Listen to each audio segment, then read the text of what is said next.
I mean, now you've got the. Are you still running the 2 computers on stage with the computers off the side? I remember seeing, I think it was a video on YouTube that was set up a while ago. It's a little bit different to that. Yeah. We still have the 2 laptops doing audio and plus one doing video. Yeah. But it's not split with one doing drums and bass and one doing instruments anymore. Yeah.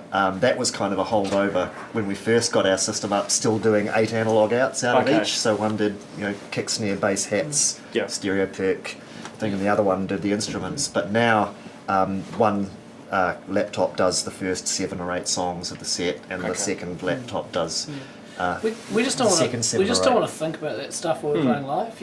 We just want to be playing live. Yep. So I think we always had it split drums and bass and content in case something crashed or something. We've had probably 6 crashes in 13 years that have been, live system failures. We've had one gig where the laptops got so hot that was it. That was the end of our set. It was about 3/4 through the set. Shut down and wouldn't start up till the next morning. Yeah, and we've had a couple of sampler crashes where we've ended up with not much, but dubbing kicks and hi-hats in the odd stuck note and having to reboot. And we've had a couple of one laptop was never quite as good. It always seemed to have problems, and you strike that really again. But I guess the other thing is when you're playing live, you have to deliver a show no matter what, and you have to cover that stuff. And we've always had the ability we could run on one engine if it happens.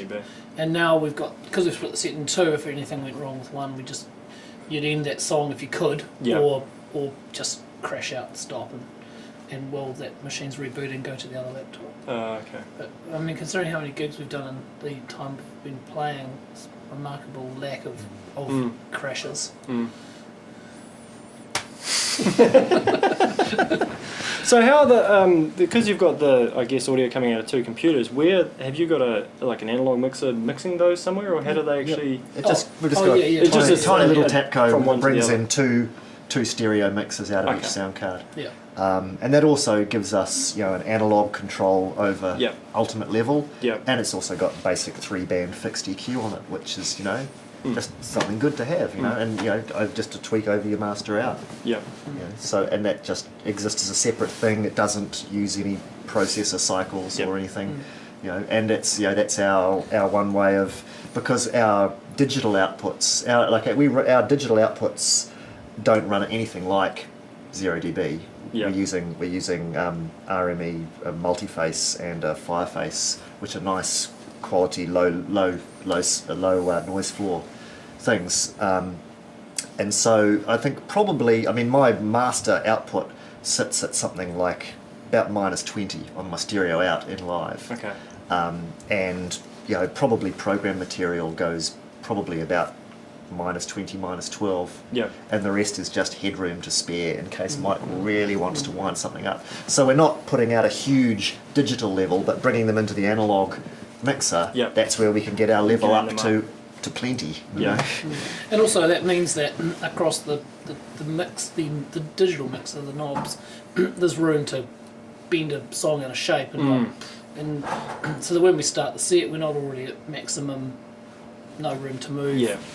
Whereas I'd say that a lot of producers now are doing the opposite. That mentality of it needs to be loud and punchy, so everything coming out is already massive. Exactly. It means if you're not, and it's just inherently more exciting. If suddenly there's a big boof and a slam, as opposed to everything sitting up at peak. Through a L1 or whatever, L2 on your stereo out. Just sounding crunchy as all fucking. When we first did the Harmonia, I don't know if you guys know, but we did a free, anyone can do a remix competition last year before. We got a lot of comments back that our file that we put up was really odd, really quiet, and that everything was sitting down this level. Yeah. But it was, we were able to explain. But if you play it all at the same time or anything, and I think that's sort of something again, maybe coming from an older world, more knowledge about the ways you can build all these things up, and you let the mastering engineer down the other end take care of that. Bringing if it up 60 if you fucked it before it even gets to that point, that poor person who's trying to master your tracks, there's nothing they can do. Yeah. I think that's something that the bedroom DJ or the bedroom producer needs to really understand. Is just you can run a master over your output when you compose it, just to give you that sense of vibe, and turn it off and mix your track properly. There's lots of beautiful dynamics and stuff, and it will get fixed at the other end. It doesn't matter if you want to send it a demo off to radio, sure, slam it, but make sure that never goes any further. And the other thing we do quite a lot, because we're not always there or we're not quite sure of the room we're in, we'll do a pass of kick drum, a pass of bass, and then the rest, and we'll send the mastering engineer 4 stems, Okay. so that they've got this mega control of the bottom end, that we might be in a room, we have no idea what we're hearing, which is what most people record in these days, unless they're going into studios. And that we've found that to be a really brilliant way of getting stuff mastered. So it just gives the person doing the mastering this total amount of freedom to deal with the bottom end without having to notch stuff out that kills the Everything. the rest of the music. Yeah. So for your mastering now, are you getting that done locally, or that goes It's all being overseas? done. Well, at the moment, it's mainly done in London by the Dub Mission mastering engineer guy called Cass. The albums we've mastered ourselves, eh? Yeah, along with Chris from the 4 albums Yep. we've done ourselves. We've never finished an album before we've gone to a mastering suite. So yeah. We've done things of get the finished master back, and that's it, locked off, done.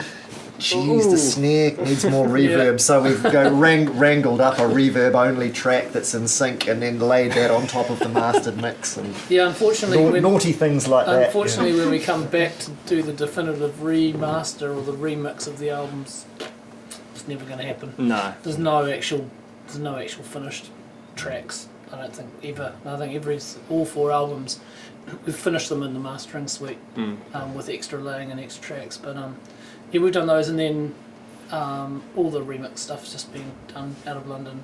Yeah.